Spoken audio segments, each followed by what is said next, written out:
Okay, so I just started the recordings. So last time हमने क्या देखा था कि पर्टिकुलर हम क्लास कैसे क्रिएट करते हैं और क्लास के अंदर स्पेसिफिक मेथड्स कैसे बनाते हैं, राइट? और फिर उस मेथड्स को हम कॉल कैसे करते हैं। तो कॉल करने का हमने दो तरीका देखा कि हमने एक मेन क्लास बनाई जहाँ पे हमने public static word main main लिखा, फिर उसमें किसी भी क्लास के पर्टिकुलर मेथड को अगर हमें एक्सेस करना है। वन मोमेंट, कोई तो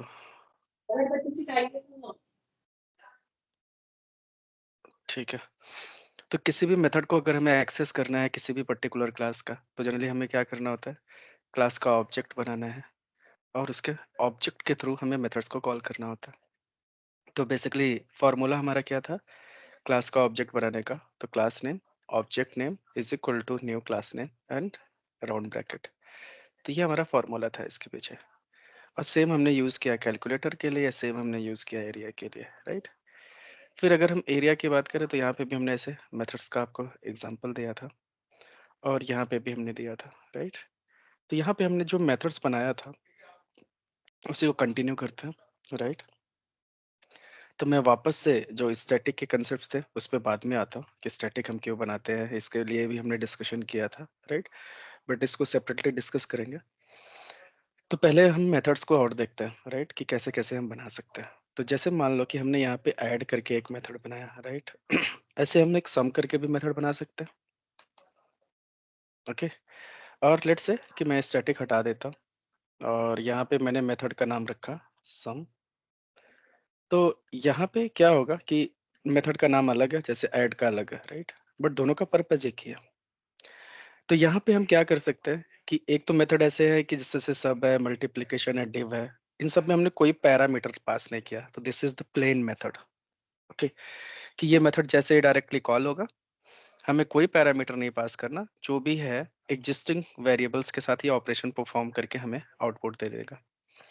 लेकिन अगर हमें एडिशनल पैरामीटर पास करना हो, तो मतलब एक हो गया हमारा, अगर हम ऐसे डिफाइन करना चाहें, लेट्स से नोटपैड में, तो पहले टाइप का हमारा जो मेथड्स होता है उसको हम क्या बोलते हैं, नो आर्ग्यूमेंट। और दूसरा होता है पैरामीटराइज्ड या फिर विद आर्ग्यूमेंट,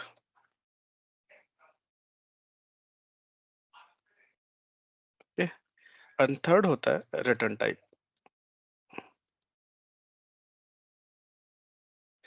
तो पहला जो है, जैसे ये हमने मेथड बनाया, इसमें हमने कोई आर्गुमेंट पास नहीं किया, कोई पैरामीटर नहीं पास किया, तो ये हमारा नो आर्गुमेंट मेथड बन गया, राइट? और अगर हमें कभी जरूरत पड़ती है कि हम खुद से पैरामीटर पास करें और उस पैरामीटर के बिहाफ पे ऑपरेशंस परफॉर्म हो, जैसे फॉर एग्जांपल कि अगर हमने एक मेथड बनाया, जैसे let's say public void and let's से area of circle for example, right? अब यहाँ पे अगर हमने कोई भी पैरामीटर नहीं पास किया, तो इसमें हम अपना खुद से डिफाइन करेंगे वेरिएबल, राइट? कि double R is equal to let's say 5 और हमें एरिया निकालना है, तो double area is equal to let's say pi R square, let's say 3.14 and multiply by R and multiply by R. Simple concept. और इसको चाहो तो आप प्रिंट करा लो एरिया को, तो ये एरिया आपका प्रिंट हो जाएगा समथिंग। तो एक ऐसे नॉर्मल मेथड हुआ। अब इस मेथड को जब भी आप कॉल करोगे तो ये अपना वही काम करेगा, मतलब आउटपुट हमेशा सेम ही रहेगा, राइट? चेंजेस नहीं होंगे। लेकिन अगर हम मुझे ये चाहिए कि नहीं, मैं जो पैरामीटर पास करूं, मैं जो आर की वैल्यू पास करूं, उस पे ऑपरेशन होना चाहिए, राइट? तब हम क्या कर सकते हैं, इस मेथड को पैरामीटराइज कर सकते हैं। तो सिमिलर मेथड मैंने फिर से बना दिया और इसमें हमने पास कर दिया let's say double R, right? अब आर की वैल्यू हमें यहाँ डिफाइन करने की जरूरत नहीं है। अब जो भी आर आएगा एज ए पैरामीटर, वहां से ये ऑपरेशन करेगा, राइट? और इसको जब हम कॉल करेंगे तो वो पैरामीटर जहां से ये मेथड कॉल होगा, जब ये मेथड जहां से कॉल होगा वहां से पैरामीटर हमें पास करना होता है। तो जैसे सपोज करो कि अगर हमने मेन क्लास से इसको कॉल किया कि C dot area of circle, right? तो यहाँ पे दो दिख रहे हैं, तो हमें पैरामीटर वाला चाहिए, तो हमने यहाँ पे पास कर दिया 4 लेट से समथिंग, तो ये कॉल हो जाएगा। तो ये जो पैरामीटर अभी 4 लेके जाएगा इधर, वो क्या करेगा, r की वैल्यू होगी। तो r में 4 जाएगा और उसके हिसाब से ये ऑपरेशन परफॉर्म होगा। तो इसलिए इसको हम बोलते हैं पैरामीटराइज मेथड। ऐसे ही सपोज करो कि अगर मैंने एक मेथड बनाया, अब इसका रियल टाइम एग्जांपल समझो कि क्यों जरूरत है पैरामीटराइज मेथड की। जैसे सपोज करो कि मैंने एक मेथड बनाया लॉगिन। अब लॉगिन फंक्शन है तो डिफरेंट डिफरेंट क्रेडेंशियल से लॉगिन हम कर सकते हैं, राइट? तो सपोज करो कि हमने यहाँ पे यूजर नेम एंटर करने का कोड लिखा, फिर हमने पासवर्ड एंटर करने का कोड लिखा एंड फिर हमने लॉगिन बटन पे क्लिक कराया, राइट? ये 3 स्टेप का कोड लिखा।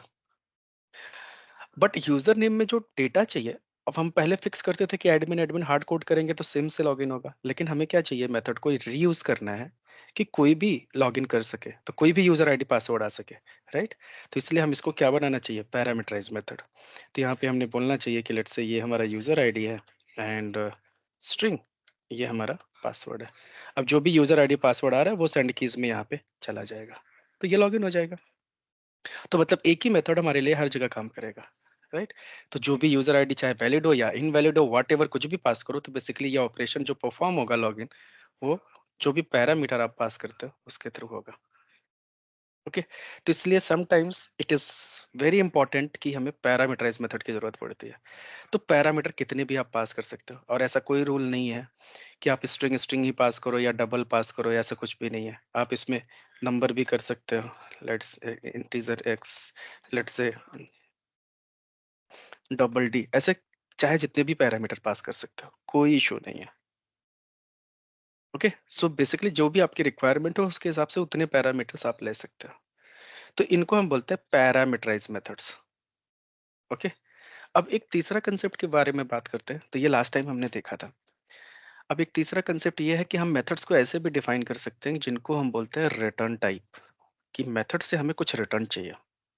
जैसे फॉर एग्जांपल एक ऐसे लॉजिक समझो कि मैंने एक मेथड बनाया public let's say void and get interest. तो ये मेथड हमें क्या करे कि मैं अगर प्रिंसिपल अमाउंट इसको पास करता हूँ, right, let's say double P और double let's say rate of interest and double and let's say time T, 3 parameter pass करें तो ये हमें इंटरेस्ट कैलकुलेट करके दे। तो फॉर्मूला क्या होगा, let's say double interest is equal to principal amount मतलब P into R into T divided by 100। तो सपोज करो ये है। अब अगर हमें इंटरेस्ट चाहिए तो जनरली हम इसको प्रिंट करा सकते हैं ऐसे। तो प्रिंट से पर्पस सॉल्व नहीं होता। प्रिंट से क्या होता है, आपको सिर्फ ये वैल्यू आउटपुट पे दिखती है, लेकिन हमारा रिक्वायरमेंट यहाँ पे ये है कि मैंने फंक्शन को कॉल किया और ये हमें सिर्फ इंटरेस्ट कैलकुलेट करके दे दे, क्योंकि आगे चल के जहां से मैं इसको कॉल करने वाला हूँ हमें वो उसको टोटल अमाउंट रिफंड करना है ना। कि जैसे सपोज करो कि किसी ने बैंक से 1 लाख रुपीज लिया, तो अब वो इंटरेस्ट जोड़ के उसको पूरा वापस करेगा ना, 1 लाख समथिंग, क्योंकि इंटरेस्ट के साथ उसको प्रिंसिपल अमाउंट भी देना होगा वापस। तो ये जो फंक्शन कर रहा है कि ये हमें सिर्फ कैलकुलेट करके बताएगा कि इंटरेस्ट कितना लगा, बाकी प्रिंसिपल तो पता ही है हमें, राइट? तो लॉजिकली अब क्या होगा कि अगर मान लो मैं इसको मेन में कॉल करता हूँ गेट इंटरेस्ट को, तो यहाँ पे सी डॉट गेट इंटरेस्ट और मैंने पास कर दिया let's say 1000 comma rate of interest let's say 10 and year हो गया 5। तो ये जनरली क्या करेगा, सिर्फ प्रिंट करेगा। बट हमारा पर्पस प्रिंट से सॉल्व नहीं करना है।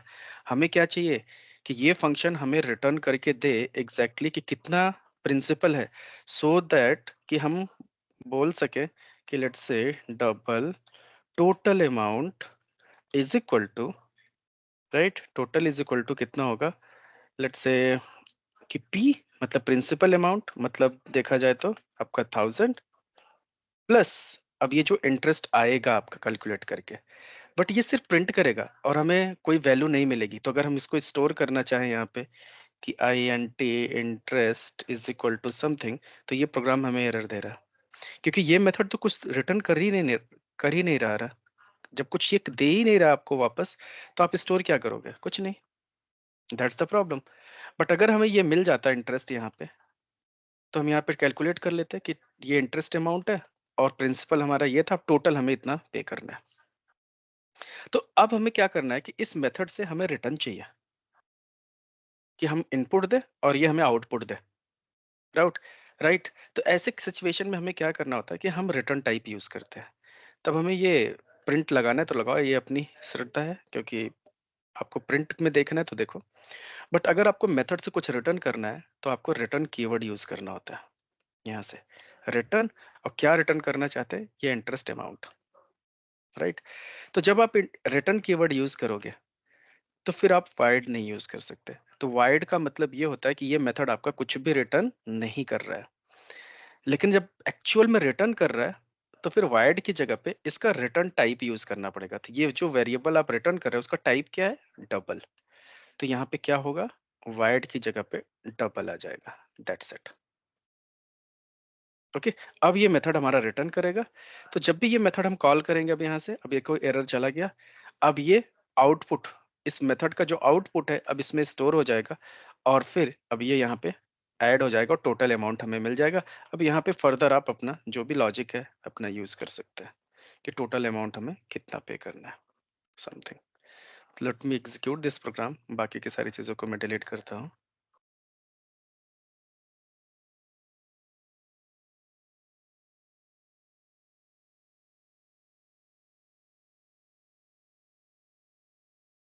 ठीक है, रन करता हूँ। तो एग्जैक्टली हमें ये आउटपुट देगा कि टोटल अमाउंट कितना है, कि 1000 हमारा प्रिंसिपल था और इंटरेस्ट के साथ टोटल हमें कितना देना पड़ेगा। तो यहाँ पे 1500, मतलब 500 हमारा इंटरेस्ट था। अब टोटल अमाउंट हमें रिफंड कितना करना है? 1500। समझ में आया? तो ऐसे हम मेथड्स को रिटर्न करा सकते हैं और रिटर्न टाइप भी मेथड बना सकते हैं। तो जब भी हमें मेथड से कुछ रिटर्न चाहिए तो आप रिटर्न मेथड यूज करो, तो रिटर्न कीवर्ड यूज करो। जब भी आपको मेथड्स में रिटर्न नहीं चाहिए तो नॉर्मल पैरामीटराइज चाहिए तो पैरामीटराइज बना सकते हो, और नॉर्मल मेथड बनाना है तो नॉर्मल भी बना सकते हो। तो टोटली डिपेंड्स ऑन यू कि आपकी सिचुएशन क्या है।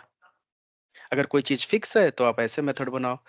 डायनेमिक मेथड बनाना चाहते हो कि पैरामीटर आप पास करो, उस पे ऑपरेशन हो, तो आप पैरामीटराइज बना लो।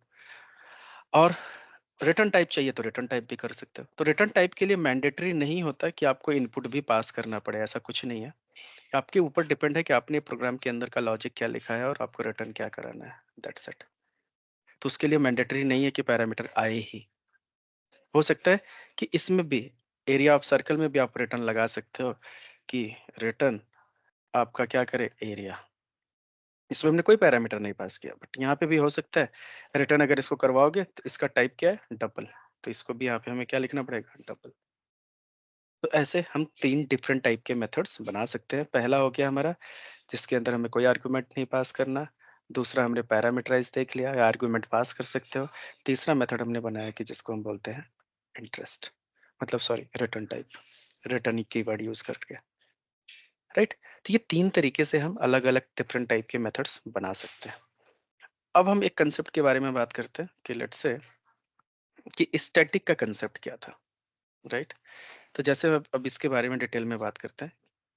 तो जैसे सपोज करो कि ये मेथड हमारा पहले स्टैटिक था। राइट। तो हमने सबको नॉन स्टैटिक कर दिया। जैसे मैंने नॉन स्टैटिक किया, यहाँ पे सब में एरर आना शुरू हो गया, क्योंकि रीजन क्या है कि num1 num2 वेरिएबल अब नहीं मिल रहे हैं इसको। राइट। तो इन सबको मैं डिलीट करता हूँ नॉर्मल। तो आपको ये कंसेप्ट क्लियर हो गया कि मेन का कंसेप्ट क्या है। राइट।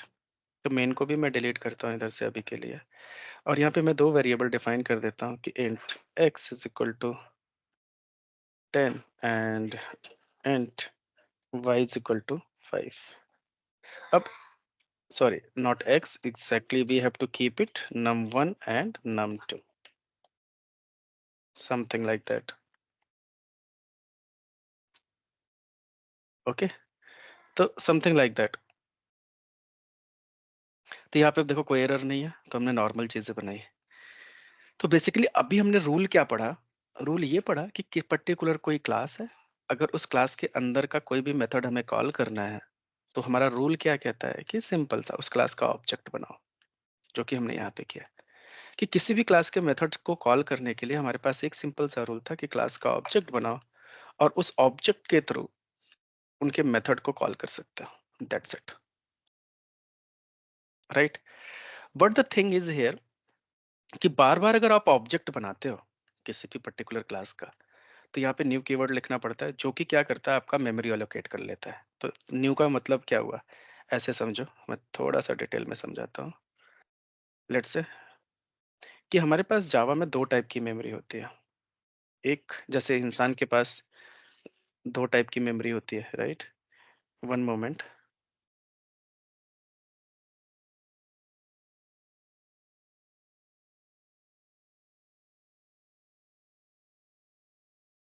तो जैसे इंसान के पास दो मेमोरी होती है, एक प्राइमरी एंड सेकेंडरी, मतलब कॉन्शियस सबकॉन्शियस माइंड आप बोलते हो। वैसे जावा में भी दो टाइप की मेमोरी है। एक होती है हमारी स्टैक और दूसरी होती है हमारी हीप मेमोरी। तो इसको हम बोलते हैं लेट्स से स्टैक, और ये हमारी हो गई हीप मेमोरी। तो स्टैक मेमोरी में क्या होता है, टेम्पररी चीजें स्टोर होती है, जैसे कोई भी टेम्पररी वेरिएबल्स वगैरह आपने डिफाइन किया।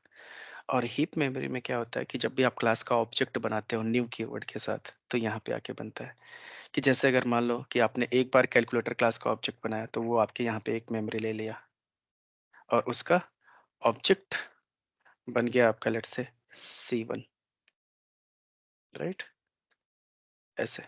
फिर अगर आपने क्या किया, यहाँ पे जाके फिर से एक क्लास का ऑब्जेक्ट बनाया, जैसे कैलसी का फिर से ऑब्जेक्ट आपने कहीं जरूरत पड़ी फिर से बना लिया, and now let's say C2, right.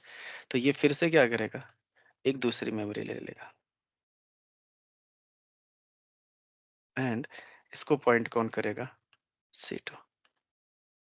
तो देखा जाए तो ये दोनों का मेमोरी एड्रेस अलग है, दोनों का काम करने का तरीका अलग है। मतलब क्या होगा कि जब भी आप क्लास का ऑब्जेक्ट न्यू कीवर्ड्स से बनाते हो, तो ये कैलकुलेटर क्लास की एक कॉपी लेता है और कॉपी लेके स्टोर कर लेता है एक मेमोरी में, और अपनी इस कॉपी में काम करता है वो। ऐसे दूसरा ऑब्जेक्ट जब क्रिएट करोगे तो फिर से उस क्लास का एक कॉपी बनाएगा यहाँ पे और उसके थ्रू उसको एक्सेस करेगा। तो ऐसे ये काम करता है, राइट। अब अगर मान लो कोई ऐसी चीज है, अब ऐसे क्या होगा कि अगर आपने इस पर्टिकुलर क्लास का ऑब्जेक्ट 10 बार बनाया, राइट, तो ये अननेसेसरी ऐसे मेमोरी कंज्यूम करेगा। अब अगर मैं कोई चीज ऐसा बनाना चाहता हूँ कि भाई वो कॉपी ही ना हो मेमोरी में, जो सबके लिए कॉमन यूज हो, राइट, कि कॉमन मेथड में ऐसा बनाना चाहता हूँ कि जिसको डायरेक्टली एक्सेस किया जा सके, जो कि मेमोरीज में कॉपी ना हो। तो ऐसे कंसेप्ट के लिए तो स्टैटिक मेथड्स हम बनाते हैं। तो स्टैटिक क्या करता है कि एक सेपरेट मेमोरी लेता है। तो स्टैटिक एक अलग से कंसेप्ट होता है, इस हीप मेमोरी के अंदर एक अलग एरिया होता है जिसको हम बोलते हैं स्टैटिक एरिया, राइट। अब इसका काम क्या होता है कि जब भी कोई चीज आप चाहे स्टैटिक वेरिएबल डिफाइन करो, राइट, जैसे हमने डिफाइन किया यहाँ पे num1 एंड num2, तो ये आके यहाँ पे स्टोर होगा। क्यों? क्योंकि हमने इसको स्टैटिक कर दिया। ऐसे कोई भी स्टैटिक मेथड डिफाइन करोगे तो वो भी आके यहाँ पे स्टोर होगा, राइट। अब अगर ये स्टैटिक है, तो जब भी आप पर्टिकुलर क्लास के अंदर स्टैटिक मेथड बनाते हो, जैसे लेट्स से कि मैं यहाँ पे आया कैलकुलेटर के अंदर, एंड लेट्स से कि मैंने क्या किया, कोई भी एक मेथड ले लो, लेट्स से सब, राइट। अब इसके अंदर num1 num2 कॉल हो रहा है और इसको मैंने क्या बना दिया, स्टैटिक। अब स्टैटिक मैंने बनाने का रीजन क्या है, समझो। मैं ये चाहता हूँ कि ये मेथड डायरेक्ट कॉल हो। डायरेक्ट कॉल होने का मतलब कि एक चीज तो ये हो जाए कि इसका सबकी जगह पे कॉपी ना बने। मतलब ये सारे जो ऑब्जेक्ट हैं, ये जो C1 C2 हैं, ये डायरेक्ट इसको यहाँ से एक्सेस करें। मतलब कोई भी ऑब्जेक्ट बना हुआ है, वो सब चीजें डायरेक्ट इसको यहाँ से एक्सेस करें। तो डायरेक्ट एक्सेस करने का मतलब ये हो गया कि अगर आपने किसी भी मेथड को स्टैटिक बना दिया, जैसे मैंने इसको स्टैटिक बनाया, तो स्टैटिक मेथड जो होता है वो स्टैटिक चीजों को ही एक्सेस करता है क्योंकि स्टैटिक एरिया में वो स्टोर होता है। तो अगर आपने यहाँ पे स्टैटिक कोई मेथड बनाया है, राइट, जैसे यहाँ पे हमने बनाया, लेट्स से नाम क्या है, सब। अब इसके सब मेथड के अंदर जो भी पैरामीटर्स एक्सेसिबल होंगे, मतलब जो इस क्लास से एक्सेस हो रहा है, अगर आप कोई पैरामीटर बाहर से पास कर रहे हो, तो जैसे अगर आपने int num1 comma int num2 बाहर से पास कर रहे हो तो कोई दिक्कत नहीं है इसको। लेकिन अगर क्लास में से एक्सेस कर रहे हो, तो वो स्टैटिक होना चाहिए, राइट? तो ये इसलिए ये रूल कहता है कि अगर बाहर से लेते हो तो कोई दिक्कत इसको नहीं है, लेकिन अगर करंट क्लास के ही वेरिएबल को आप यूज़ करना चाहते हो, तो ये वेरिएबल भी स्टैटिक होना चाहिए। तो यहाँ पे देखो कर्सर लेके जाओ तो ये बोलेगा कि मेक कैलकुलेटर डॉट नम1 स्टैटिक। जैसे इस पे क्लिक करोगे, ये देखो स्टैटिक कर दिया। तो ऐसे जब कहीं पे भी आपको एरर आए तो एक बार कर्सर लेके जाके देखो क्या प्रॉब्लम है। तो इस पे क्लिक किया तो ये भी स्टैटिक कर दिया। तो मतलब क्या हो गया, static method can access only static thing, right? अब इसका रीजन क्या है? अब मान लो कि यहाँ पे जैसे हम मेन क्लास में गए और मेन क्लास में अब अगर हमें उस सब मेथड को एक्सेस करना है, तो यहाँ से अगर करो आप c2 डॉट सब, तो ये लिस्ट में नहीं आ रहा है देखो, लेकिन आप फोर्सफुली इसको एक्सेस कर सकते हो, एरर नहीं देगा। और इसका तरीका क्या, थोड़ा सा इटैलिक टिल्ट हो गया ये, राइट? बट ये काम करेगा अभी, बट ये तरीका सही नहीं है। अब ये कह रहा है कि भाई अगर आपने उसको सबको स्टैटिक बना रखा है, तो आपको ऑब्जेक्ट क्रिएट करने की जरूरत नहीं है। मतलब आपको ये बार बार जो ऑब्जेक्ट क्रिएट कर रहे हो, क्योंकि ये मेमोरी का ऑक्युपाई कर रहा है, इसकी जरूरत नहीं है। आप इसको डायरेक्ट कॉल कर लो। तो डायरेक्ट कॉल करने का मतलब ये हो गया कि पर्टिकुलर क्लास का नाम दो और डॉट लगा दो, तो सिर्फ स्टैटिक चीजें यहाँ पे एक्सेसिबल होंगी। तो जैसे सब, अब डायरेक्ट कॉल हो गया। तो ये मेथड अब डायरेक्ट कॉल हो रहा है विदाउट एनी ऑब्जेक्ट, सिर्फ क्लास के रेफरेंस से। तो हमने मेमोरी बचा ली अननेसेसरी, राइट? अब ये सब मेथड डायरेक्टली एक्सेस हो गया, तो हमें बार बार ऑब्जेक्ट क्रिएट करने की जरूरत नहीं है। जब भी आप चाहो सबको डायरेक्टली कॉल कर सकते हो, और इसको पैरामीटराइज भी बना सकते हो कि कल के डेट में तुमको पैरामीटर भी पास करना है, तो ये मेथड आपका पैरामीटराइज भी हो सकता है। तो ओवरऑल कंसेप्ट ये है कि सिर्फ यहाँ पे कीवर्ड चेंज हुआ है स्टैटिक, और कॉल करने का तरीका चेंज हुआ है, बाकी नॉर्मल मेथड ही है ये। इसके अंदर भी आप पैरामीटर पास कर सकते हो, इसको भी रिटर्न टाइप यूज कर सकते हो, तो सारे काम वैसे ही करने का तरीका होगा। तो स्टैटिक बनाने का सिर्फ डिफरेंस ये हो गया कि ये मेथड को डायरेक्ट एक्सेस किया जा सकता है without creating any object of that class. तो पहला हमारा कंसेप्ट था अगर सम को कॉल करना है तो पहले क्लास का ऑब्जेक्ट बनाना पड़ेगा, राइट? तभी आप सम को कॉल कर सकते हो, ऐड को कॉल कर सकते हो, बट स्टैटिक को, मेथड्स को आप डायरेक्टली कॉल कर सकते हो। तो यहाँ पे एक तो कंसेप्ट ये देखा कि हम डायरेक्ट देखो इसके अंदर कॉल कर पा रहे हैं, दैट्स द थिंग, राइट? इसीलिए सेम वे, अब चूंकि मेन मेथड भी हमारे क्या है, स्टैटिक, तो एक स्टैटिक मेथड दूसरे स्टैटिक मेथड को डायरेक्ट एक्सेस कर पाता है। जैसे अब यहाँ पे भी अगर मैं मेन मेथड बना दूं, अब ये मेथड चाहे मेन ऊपर लिखो चाहे नीचे लिखो, डजेंट मैटर, या बीच में लिखो, कहीं पे भी लिख सकते हो। तो यहाँ पे अगर मैंने लिखा main method, let's say main, right? अगर इस मेन को मैं ऐड को कॉल करूँ यहाँ पे, तो एक मेथड के अंदर दूसरा मेथड तो कॉल हो ही सकता है, लेकिन अगर ये यहाँ पे ऐड को मैं कॉल करता हूँ डायरेक्टली, तो ये कॉल नहीं होने दे रहा है, क्योंकि भाई ये स्टैटिक मेथड है और ये नॉन स्टैटिक मेथड है। तो लॉजिकली हमें क्या करना पड़ेगा कि स्टैटिक के अंदर, अब ये मेथड हमारा स्टैटिक है, अब इस मेथड को कॉल करना है तो पहले हमें इस क्लास का ऑब्जेक्ट बनाना पड़ेगा, जैसे वहां पे हमने बनाया था। तो let's say c is equal to new calculator, फिर जाके c डॉट ऐड कर सकते हो। तो मतलब भले ही दोनों एक ही फैमिली से बिलोंग करते हो, एक ही क्लास में हो, लेकिन फिर भी रूल इज अ रूल, तरीके से ही हमें कॉल करना पड़ेगा।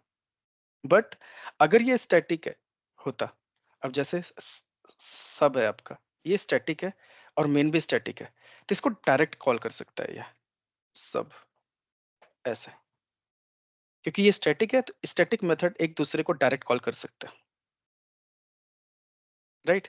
अब ऐसे ही जैसे ये भी स्टैटिक मेथड है, मान लो एक मेथड के अंदर मुझे मल्टी को कॉल करना है, अब इस मल्टी को अगर मुझे यहाँ पे कॉल करना है तो मैं नहीं कर पाऊंगा, या तो ऑब्जेक्ट बना के कॉल कर सकता हूँ, this can be the way. लेकिन अगर डायरेक्ट एक्सेस करना है तो अगर इसको आप स्टैटिक बना दो, राइट, तो डायरेक्ट कॉल कर सकते हो, तब देखो कॉल हो गया। तो दिस इज द वे। तो इसका ओवरऑल लॉजिक क्या बना कि स्टैटिक का बेनिफिट क्या है, कि स्टैटिक मेथड होगा तो बार बार आपको क्लास का ऑब्जेक्ट बनाने की जरूरत नहीं है, आप मेथड को डायरेक्टली एक्सेस कर सकते हो। और इसकी थोड़ी सी लिमिटेशंस भी ये है कि अगर आपका स्टैटिक मेथड होगा तो उसमें कोई भी एक्सेसिबिलिटी दूसरे मेथड को एक्सेस करोगे तो वो भी स्टैटिक होना चाहिए, कोई वेरिएबल भी बाहर से एक्सेस करोगे तो वो भी स्टैटिक होना चाहिए डायरेक्टली, समझ गए? और तीसरा डिफरेंस ये है कि अक्रॉस तक जितने बार भी आपका ऑब्जेक्ट बनेगा कॉमन चीज एक्सेस करेगा, सिंपल चीज है। तो बार-बार ये मेमोरी नहीं लेगा। तो कॉमन चीज़ एक जगह बन गई, तो अगर आपको कोई कॉमन चीज़ बनाना है और सबको एक्सेस करना है उसको थ्रू आउट प्रोजेक्ट, तो आप उस मेथड्स को स्टैटिक बना सकते हो, उन चीज़ों को स्टैटिक रख सकते हो। तो इसीलिए मेन आपका स्टैटिक क्यों होता है? अभी इंटरव्यू में पूछा जाता है कि इस पूरा का फुल फॉर्म क्या हो गया? आप देखो, अब इस मेथड को पूरा समझ सकते हो आप। तो पहला कीवर्ड है पब्लिक। पब्लिक का मतलब क्या हो गया कि ये मेथड पे कोई रिस्ट्रिक्शंस नहीं है, कोई भी कॉल कर सकता है। ये मेथड स्टैटिक है इसलिए है क्योंकि सबसे पहले जब हम प्रोजेक्ट को रन करते हैं, राइट, कॉल करते हैं, तो सबसे पहले मेन मेथड कॉल होता है। तो मेन मेथड डायरेक्ट कॉल हो इसलिए इसको स्टैटिक किया गया है, क्योंकि जेवीएम जब इसको कॉल करता है तो उसको क्लास का ऑब्जेक्ट बनाने की जरूरत नहीं है। तो डायरेक्टली ये इसको कॉल कर सकता है, तो इसलिए मेन हमारा क्या होता है, स्टैटिक होता है। यहाँ पे वॉइड इसलिए है क्योंकि ये मेथड हमारा कुछ रिटर्न नहीं करता। मेन आपका मेथड का नाम है और ये आपका पैरामीटर है इन फॉर्म ऑफ एरे, कि ये एक वेरिएबल है जिसका टाइप क्या है, एरे है, स्ट्रिंग एरे। That's it. तो ये होता है आपका मेन।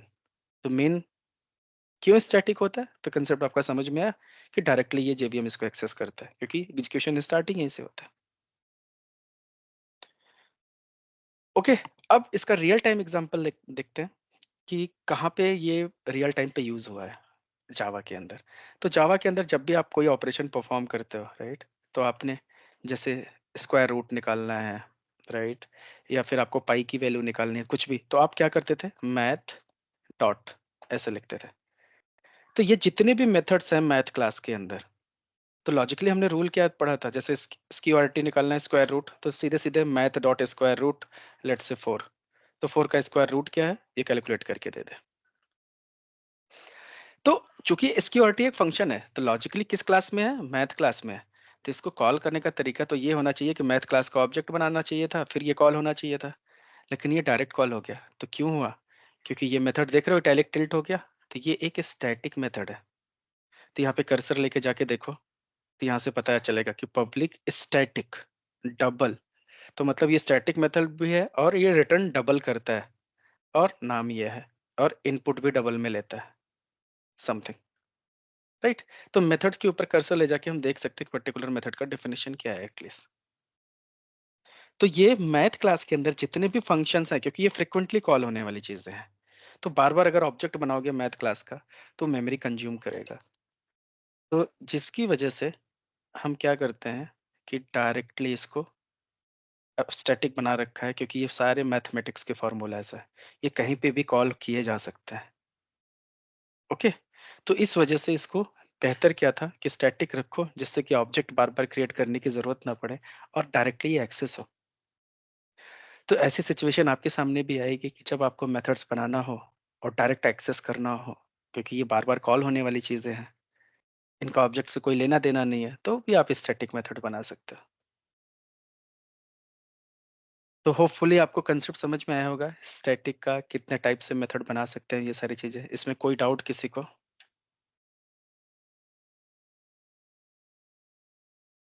नहीं है? तो एक बार इसको आप अच्छे से रिवाइज करो। तो कल इसी के आगे का टॉपिक मैं लूंगा और आगे आपको पढ़ के आना है पॉलीमॉर्फिज्म क्या होता है, ऊप्स का एक नया प्रिंसिपल, पॉलीमॉर्फिज्म। मेक श्योर उसको आप पहले से पढ़ के आओगे, क्योंकि बहुत ही आसान है, अगर पढ़ के आओगे तभी समझ में आएगा। तो पूरा कंसेप्ट पॉलीमॉर्फिज्म का मेथड के ऊपर ही है, मेथड कल बनाते लेक्चर कैसे। है सर? अच्छा, कल तो सैटरडे है, मंडे को, ठीक है। और आपका पुराना पूरा बैकलॉग क्लियर होना चाहिए, तभी आपको अच्छे से समझ में आएगा आगे। क्लियर। तो ये ऊप्स के प्रिंसिपल्स हैं, जो ये काम की चीजें भी हैं और ये इंटरव्यू में पूछे भी जाते हैं, इसलिए मैं स्लो स्लो स्लो पढ़ाऊंगा, स्लोली, जिससे आप इसको प्रॉपर हैंडल कर सको, प्रॉपर रिवाइज कर सको, पढ़ सको, और एक ही बार पढ़ना है आपको, ठीक है। तो let's connect on Monday. Thank you, bye.